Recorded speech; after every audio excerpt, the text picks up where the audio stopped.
2025ના વર્ષની ત્રીજી રાષ્ટ્રીય લોક અદાલત આગામી તારીખ 13/9/2025ના રોજ રાજ્યભરમાં યોજાનાર છે। સુરત જિલ્લા મુખ્યાલય ખાતેની સુરત ડિસ્ટ્રિક્ટ કોર્ટ તથા જિલ્લાની તમામ તાલુકા અદાલતોમાં પણ લોક અદાલતને લઈને વ્યાપક તૈયારી કરવામાં આવી રહી છે। ઉલ્લેખનીય છે કે ગત 12મી જુલાઈના રોજ આયોજિત રાષ્ટ્રીય લોક અદાલતને સુરત ખાતે ઐતિહાસિક સફળતા મળી હતી। અમદાવાદમાં સક્રી તળાવમાં ડૂબી જતા 3 યુવાનોનું મોત થયું છે। શહેરમાં સરખેજ વિસ્તારમાં આવેલા સક્રી તળાવમાં આ કરુણ ઘટના બનવા પામી, જ્યાં 4 યુવક કોર્પોરેશનની કામગીરીમાં ઉપયોગમાં લેવાતી બોટ લઈને તળાવમાં ગયા હતા। આ યુવકો તળાવના પાણીમાં ગંદકી કાઢવાની કોર્પોરેશનની બોટ લઈ ગયા અને અચાનક શું બન્યું કે તેમની બોટ ઊંધી વળી ગઈ અને તળાવમાં ડૂબવાને કારણે 3 યુવાનોના મોત નીપજ્યા। અમરેલી જિલ્લાના કુકાવાવ વડિયા મત વિસ્તારના ભાજપના ધારાસભ્ય કૌશિકભાઈ વેકરિયાનો વડિયાનો સ્ટેશન રોડ હાલમાં ચર્ચાનો વિષય બન્યો છે। સ્થાનિક લોકોનો આક્ષેપ છે કે રોડ પર ખાડા પૂરીને માત્ર કામ ચલાવ રીતે જ મરામત કરવામાં આવી રહી છે। કચ્છ જિલ્લાના પૂર્વ વિભાગના લોકોની સુરક્ષા અને ત્વરિત મદદ માટે 112 ઇમરજન્સી હેલ્પલાઇન સેવા હેઠળ 5 નવા વાહનો કાર્યરત કરવામાં આવ્યા છે। આ વાહનોને ગાંધીધામ ખાતે પૂર્વ કચ્છના પોલીસ અધિક્ષક સાગર બાગમારે લીલી ઝંડી આપી પ્રજા સેવાર્થે સમર્પિત કર્યા હતા।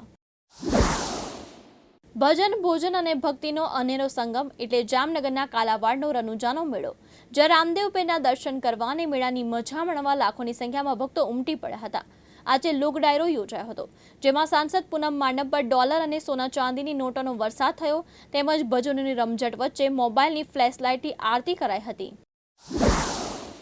શક્તિ, ભક્તિ અને આસ્થાના ત્રિવેણી સંગમ સમા જગવિખ્યાત યાત્રાધામ અંબાજીમાં આવનારા લાખો પગપાળા માઈ ભક્તોને આવકારવા હિલોડે ચડ્યું છે।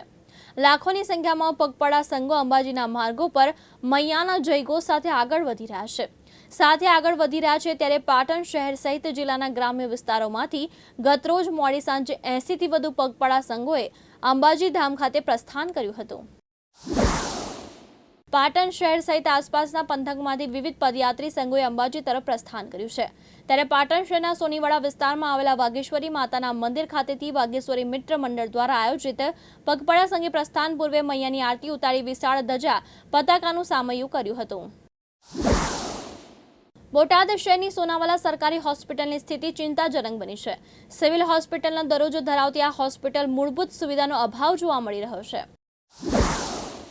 સુરતની સારોલી પોલીસે ટીમે કર્ણાટક રાજ્યના દાવણગેરે શહેર વિદ્યાનગર પોલીસ સ્ટેશનના ગરફોડ ગુનાના 3 આરોપીને વાહન ચેકિંગ દરમિયાન સોના ચાંદીના દાગીના તથા રોકડા રૂપિયા તથા મોબાઈલ ફોન તથા વોચ મળી કુલ કિંમત ₹14,47,617ના મુદ્દામાલ સાથે ઝડપી પાડ્યા।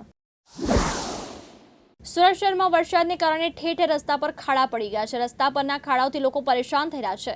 આ રસ્તા પરના ખાડાઓને ચેમ્બર્સ ઓફ કોમર્સનો મુદ્દો ઉઠ્યો હતો। ચેમ્બર્સ ઓફ કોમર્સની બેઠકમાં ઉદ્યોગકારે ખાડાની ફરિયાદ કરી હતી। ખાડાને કારણે ટ્રાવેલિંગ ટાઈમ વધ્યાની રજૂઆત કરી છે।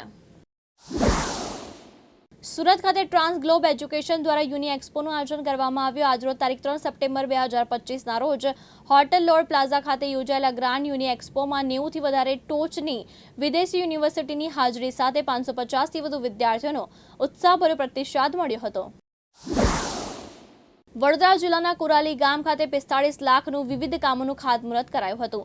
કરજણ ધારાસભ્ય અક્ષય પટેલના વરદ હસ્તે કરજણ તાલુકાના કુરાલી ગામ ખાતે ગુજરાત સરકાર દ્વારા વિવિધ કામોનું ખાતમુહૂર્ત કરાયું, જેમાં કુરાલી ગામના સરપંચ તેમજ ગામના આગેવાનો ઉપસ્થિત રહ્યા હતા।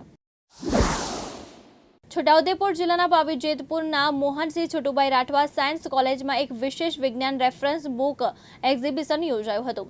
આ કાર્યક્રમમાં કોલેજના પ્રથમ વર્ષ, બીજા વર્ષ અને ત્રીજા વર્ષના વિદ્યાર્થીઓ ઉપસ્થિત રહ્યા હતા।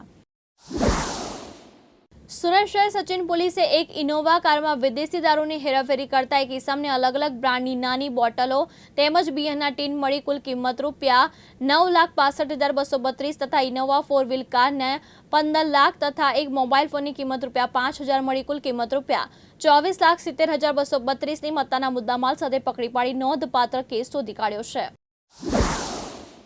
અમદાવાદ મેઘાણીનગર પાસે આવેલા સંત શિરોમણી રોહિદાસ કોમ્યુનિટી હોલમાં ઘણા સમયથી બાબા સાહેબ આંબેડકર અને પરમ પૂજ્ય ગુરુ રોહિદાસ બાપુના ફોટાને ફૂલહાર જૂના થઈ ગયા હોવાથી નવા બદલવામાં આવ્યા। મોરબી જિલ્લાના સુંદરી ભવની ગામે ભેંસે 2 મોઢાવાળા બચ્ચાને જન્મ આપ્યો। એક ચોંકાવનારી ઘટના બની। ત્યાં એક ભેંસે 2 મોઢાવાળા બચ્ચાને જન્મ આપ્યો। બચ્ચું 2 પૂંછ જોઈને લોકો અને ચમત્કાર માને છે। આ વિચિત્ર દ્રશ્ય જોઈને ભેંસના માલિક સહિત આખું ગામ ચોંકી ગયું છે। જ્યારે ભેંસનું બચ્ચું જન્મે છે ત્યારે તેનો રંગ પણ કાળો હોય છે, પણ આ ભેંસના બચ્ચાનો રંગ ખૂબ જ અલગ છે। તે ભૂરા રંગના છે। વિડીયોમાં હાલમાં સોશિયલ મીડિયા પર વાયરલ થઈ રહ્યો છે।